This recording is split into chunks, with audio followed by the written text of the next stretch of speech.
Salve, salve, galerinha da Aula Paraná, tudo beleza com vocês? Prof. Jorge com vocês aqui trazendo mais uma revisão de biologia para a primeira série do ensino médio. Então vamos falar hoje um pouquinho sobre citologia, um pouquinho sobre biologia celular, sobre como que uma célula obtém energia e também como que ela produz algumas proteínas, belezinha? Então vamos acompanhar o nosso primeiro slide, tá? Então eu vou trazer para vocês aqui um momento de reflexão. Todo mundo conhece esse Pokémon, tá? Esse aqui é um Ivysaur, uma evolução do Bulbasaur, belezinha? E agora, por que eu trouxe esse Pokémon aqui para vocês? Para trazer essa pergunta. Que relação encontramos entre o Solar Beam, tá? Que é um dos ataques do Ivysaur, com a fotossíntese? Tá? Essa perguntinha a gente vai responder lá no finalzinho da nossa aula de hoje. Beleza? Então o que nós vamos ver na aula de hoje? Só retomando aqui. Vamos trabalhar a questão de fotossíntese, respiração celular e os processos de fermentação e a quantidade de energia produzida por cada um desses processos. Vamos trabalhar também a questão de síntese de proteínas, como que elas são produzidas a nível celular. E, por último, diferenças entre mitose e meiose. Lembrando, pessoal, a aula de hoje é apenas uma revisão acerca dos conteúdos que vocês já trabalharam durante o trimestre. Belezinha? Então, simbora! Vamos trazer uma perguntinha aqui relacionada ao nosso Pokémon. Vamos lá. O Ivysaur é um Pokémon do tipo grama e veneno. O ataque Solar Beam, utilizado por esse Pokémon, consiste em utilizar a energia do Sol, concentrá-la e usar em um super poderoso ataque. Esse ataque está relacionado com qual mecanismo de obtenção de energia? Alternativa A, respiração celular. Alternativa B, fermentação. Ou alternativa C, fotossíntese. Tempo para vocês refletirem.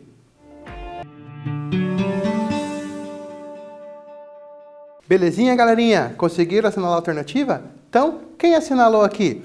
A alternativa C, fotossíntese, acertou. Então, é a fotossíntese que está relacionada ao mecanismo do Solar Beam, por exemplo, do Pokémon Ivysaur, tá? Belezinha? Então, aqui eu trouxe para vocês uma imagenzinha do Ivysaur fazendo o Solar Beam, onde ele utiliza a energia solar para produzir o ataque. O que isso tem a ver com uma plantinha, como a gente comentou no início? Tá? A plantinha ela também vai utilizar essa energia solar para fixação do carbono ali. Tá? Então vamos ver como acontece isso. Eu trouxe para vocês aqui um esquema geral da fotossíntese. Observem, nesse esquema geral ele está mostrando para vocês a entrada de gás carbônico e a saída de oxigênio. Mas será, pessoal, que esse oxigênio que ele é produzido, liberado pela planta, ele vem do gás carbônico ou ele vem de outra fonte? Lembrando que a planta também vai estar utilizando a água para reações de fotossíntese. Vamos acompanhar? Então, o que nós temos aqui? A equação geral da fotossíntese. Onde nós vamos ter aqui 6 moléculas de gás carbônico, mais 12 moléculas de água. E eu preciso também de pigmentos fotossintéticos. Nesse caso aqui, esses pigmentos vão ser a clorofila presente no cloroplasto, que é a organela responsável pela fotossíntese na planta. E eu preciso também de luz. É essencial a presença de luz aí para a realização da fotossíntese. Tá? Para a produção de glicose e também liberação de água e oxigênio. Vamos ver um resumo de como isso acontece? Analisem aqui que para acontecer a fotossíntese eu preciso da presença de luz. Então a primeira coisa que nós vamos ter aqui presente é a luz. Também essa luz ela vai entrar na fase clara ou etapa fotoquímica da fotossíntese. Tá? Então a fotossíntese ela é dividida em duas partes, fase clara e fase escura. Na fase clara, também eu preciso da água para que ela aconteça, porque é a hidrólise da água que vai dar início à nossa, fotólise da água que vai dar início à nossa reação de fotossíntese. Tá? E notem aqui, galera, olha só, o oxigênio ele vai ser produzido na fase clara. Então, o oxigênio ele é a partir da água, da molécula de água, e não do gás carbônico, como a gente viu na maioria das vezes durante lá o ensino fundamental 1, principalmente. Então, vamos continuar? Então, existem várias moléculas que vão estar transitando entre a fase clara e fase escura. Nós vamos falar sobre duas delas, que é o ATP e o NADPH, que eles vão entrar na fase escura ou fase química. Tá? Tanto o NADPH2 e o ATP, eles vão entrar nessa fase química e também precisa da presença do gás carbônico ou dióxido de carbono, como a gente está vendo aqui. E a partir disso é produzida a molécula de glicose. Mas olha só, pessoal. E agora, o que vai ser feito com essa glicose? Será que a planta vai utilizar a glicose? Para que ela vai utilizar? Pessoal, plantinhas também respiram, assim como os animais. Então, elas vão utilizar essa glicose num processo que a gente vai ver nesse slide aqui, agora. O processo de respiração celular. Tá? Então, essa respiração celular ela acontece em algumas fases aqui que a gente vai estar acompanhando. É importante lembrar que uma dessas fases acontece no citoplasma celular, tá? Que é a glicólise, e as outras etapas vão acontecer na mitocôndria, que é a organela responsável pela respiração celular. Observe aqui a mitocôndria, aqui no nosso slidezinho, e um resuminho da respiração celular. Tá? O que eu vou precisar para a respiração celular? Notem aqui, preciso de glicose e oxigênio. É aquela glicose produzida pela planta. Essas reações acontecem nas células de plantas também e também nas células animais. Então, vamos ver a equação geral nesse slide aqui. Então, agora eu preciso de glicose, tá? Então, tem a molécula de glicose, C6H12O6. Tem uma molécula de água, que vai produzir o que aqui, pessoal? Vai produzir dióxido de carbono, água e ATP, a moeda energética da célula. E onde que acontece principalmente as principais etapas dessa reação? Nessa bonitinha aqui, que é a nossa mitocôndria. Repito várias vezes sobre a mitocôndria, porque ela é muito importante para esse processo. Belezinha? Vamos ver então, pessoal, as etapas da respiração celular. Tá? Primeira etapa, ela vai acontecer fora, tá? Vai acontecer no citoplasma celular, fora da mitocôndria. Tá? Que essa etapa eu vou chamar de glicólise, a quebra da molécula de glicose.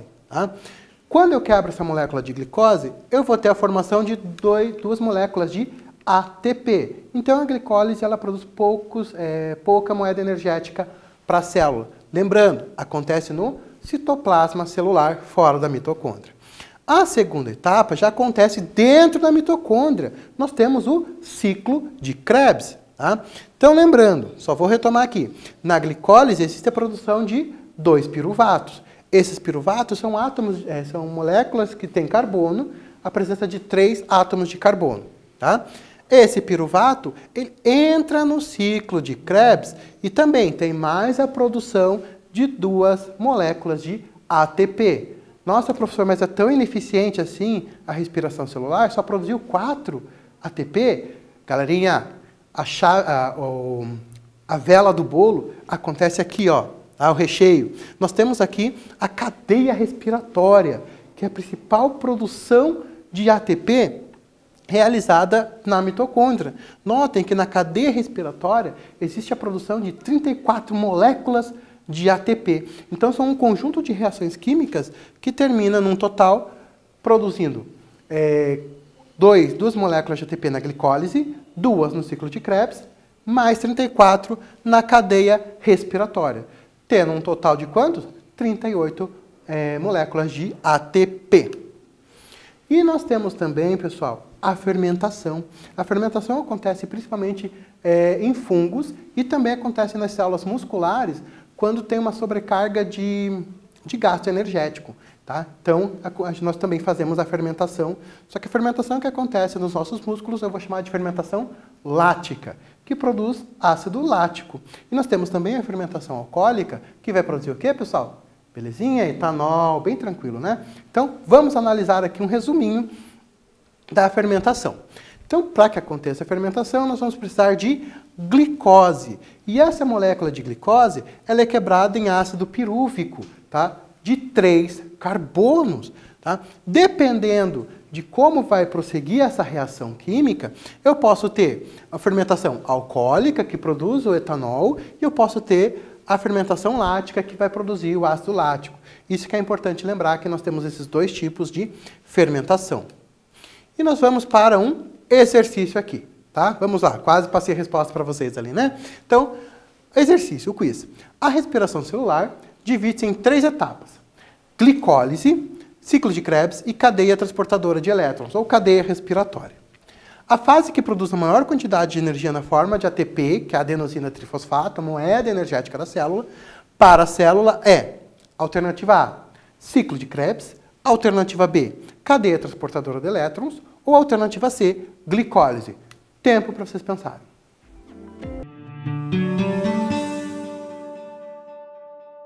Belezinha, pessoal? Conseguiram encontrar a resposta? Então vamos lá. Quem assinalou aqui que a cadeia transportadora de elétrons é a fase da respiração celular que produz maior quantidade de ATP? Acertou. Retomando, cadeia transportadora de elétrons, ela vai produzir 34 moléculas de ATP. Lembrando que isso estou falando a partir de uma molécula de glicose. Então entram várias moléculas de glicose para a célula realizar a respiração celular. Mas a célula não vai ficar só, pessoal, nessa questão de respiração celular ou realização de fotossíntese. Ela precisa de outras proteínas para poder ter um mecanismo, um metabolismo celular ativo. Tá? Então, como que essa célula vai produzir essas proteínas? Tá? Então, nós vamos analisar aqui no slide o que nós chamamos de dogma central da biologia celular, molecular. Tá? O que é esse dogma central? Então, eu preciso ter um livro de receitas que eu vou chamar de DNA. A partir desse livro de receitas, que eu vou produzir uma proteína. Então, se a gente pensar que o DNA é a receita do bolo, a proteína vai ser o bolo em si, beleza? Tá? Então, o que vai acontecer aqui? Eu tenho a molécula de DNA, ela é transcrita em RNA, então é como se eu estivesse fazendo uma cópia daquela receita do bolo e passando para uma outra pessoa fazer aquele bolo para mim. Tá? E aquela pessoa vai lá e traduz em forma de proteína a informação contida no RNA. Tá? Então, vamos voltar à comparação.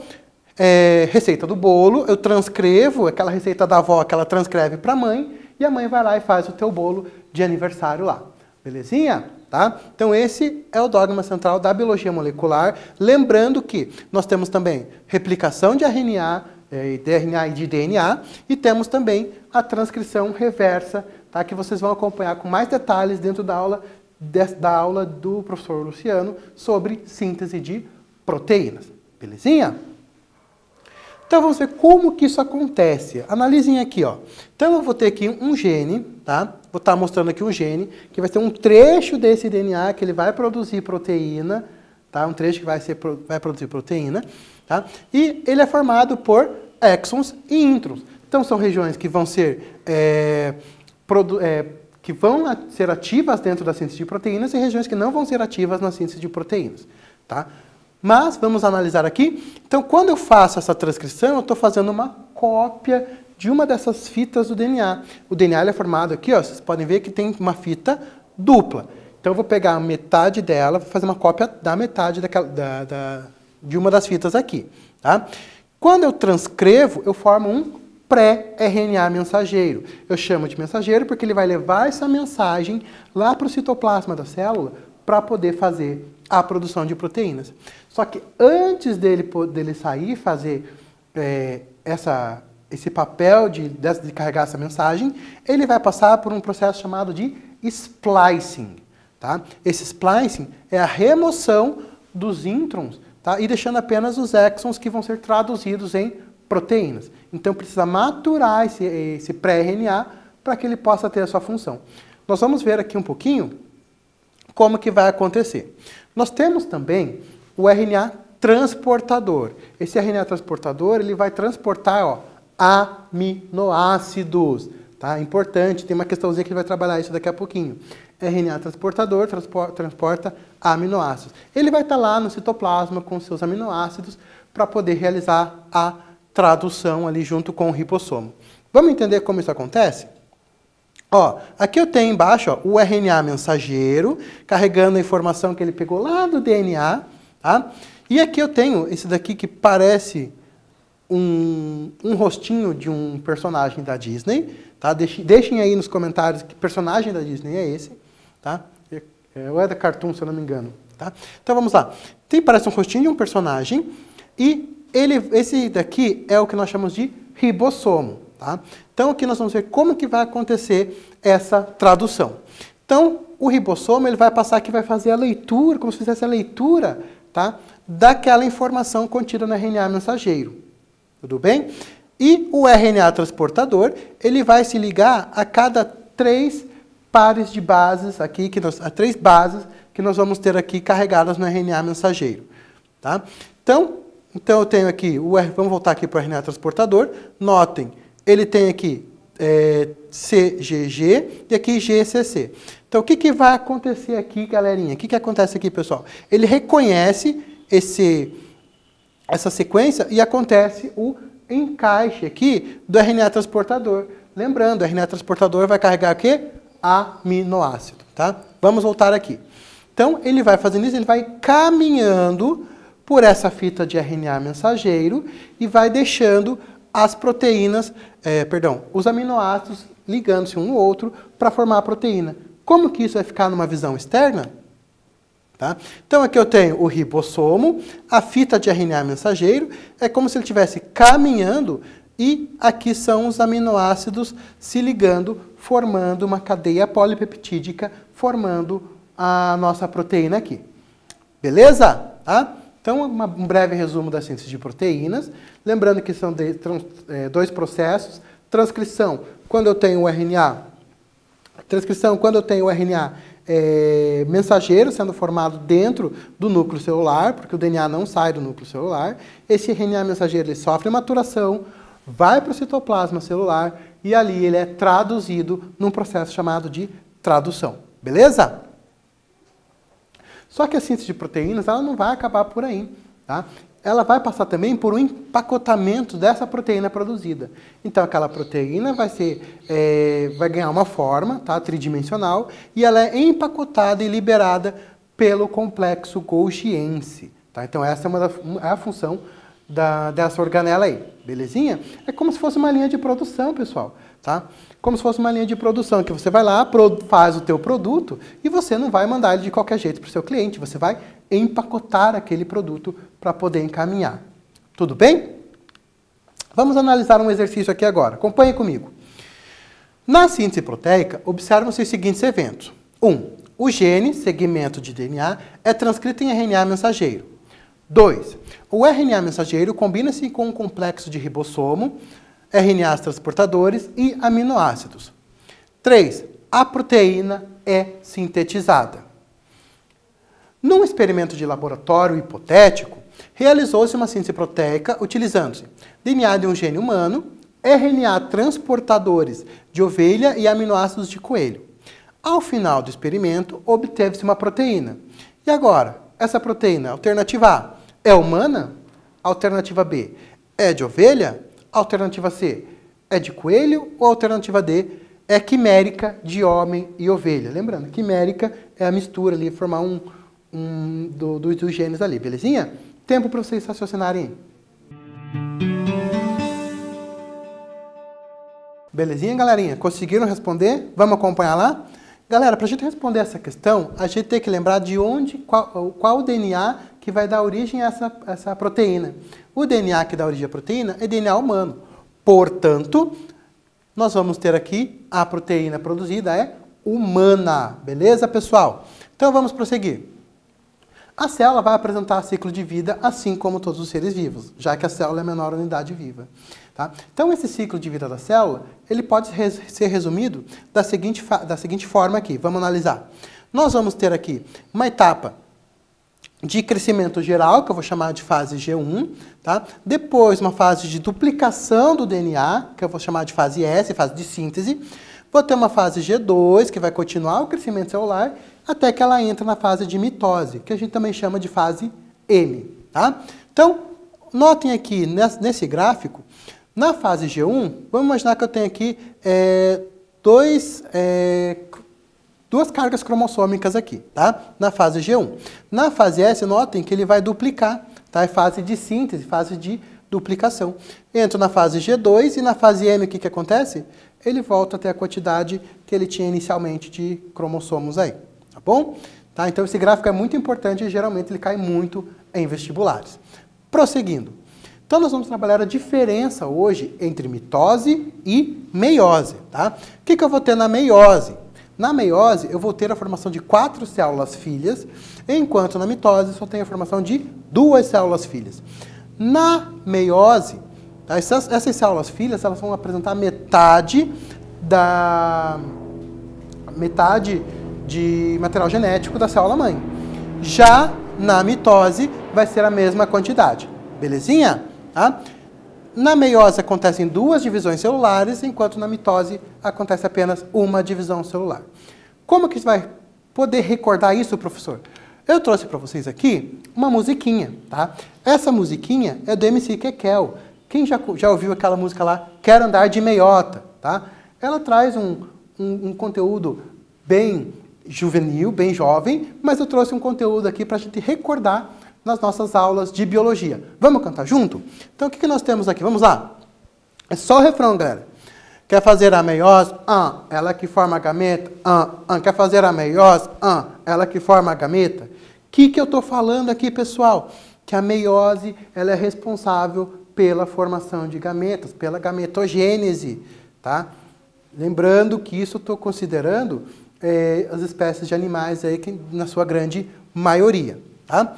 E eu também trouxe uma musiquinha do professor Silvio Santos para a gente lembrar da mitose. Vamos cantar essa música? Só o refrãozinho também. Vocês podem acompanhar lá no canal do professor Silvio Santos a música completa. Que diz assim: eu tenho um cachorrinho, o nome dele é Bob, tchurururu. Quando o pelinho dele cresce, ele me pede mitose, mitose, mitose, tchururu. Mitose. É uma rocha falando o quê, pessoal? Falando que a mitose ela é responsável pelo crescimento de células somáticas, enquanto a meiose está relacionada à gametogênese na maioria das vezes. Beleza? Vamos para um quiz aqui. Uma das diferenças entre mitose e meiose está assinalada em qual das alternativas abaixo? A mitose produz 4 células filhas e a meiose 2. B. A mitose ocorre em células somáticas e a meiose em células germinativas. Ou C. A mitose tem células filhas com metade de cromossomos das células mãe e a meiose não. Tempo.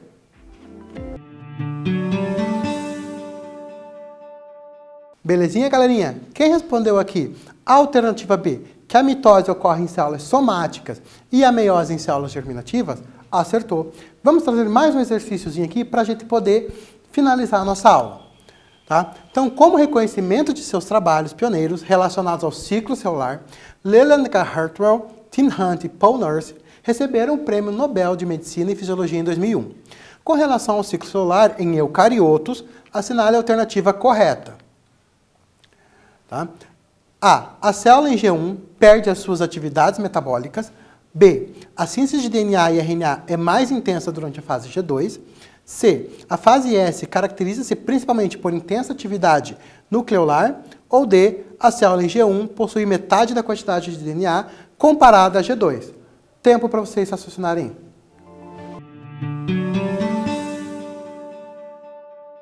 Belezinha, galera? Conseguiram encontrar a alternativa correta? Vamos lá para o slide? Tá? Então, o que nós vamos ter aqui? Eu quero saber qual a alternativa correta com relação ao ciclo celular em eucariotos. Tá? Então, o que eu vou ter aqui como a correta? A célula em G1 possui metade da quantidade de DNA se comparada a G2. Lembra daquele gráfico? Que depois da fase G1 acontece a síntese para poder entrar em G2. Então, G2 tem o dobro de G1. Tranquilo? Tá, belezinha? Então, pessoal, o que nós trabalhamos na aula de hoje? Nós trabalhamos a questão de fotossíntese, respiração celular e fermentação, síntese de proteínas e diferença entre mitose e meiose. Tá? Então, foi uma revisãozinha que nós tivemos hoje. Vocês podem acompanhar as aulas específicas que vão estar no nosso canal, lá, belezinha? Não se esqueçam, galerinha, registro de frequência agora, você clica no número da atividade obrigatória, realiza a atividade e envia para poder validar a sua frequência, tá? Lembrando que é muito importante a participação de vocês no Classroom e esperamos que todos estejam bem e que possamos voltar logo para as nossas aulas presenciais e poder ter o contato humano novamente. Um abraço a todos, belezinha? Falou, tchau, tchau!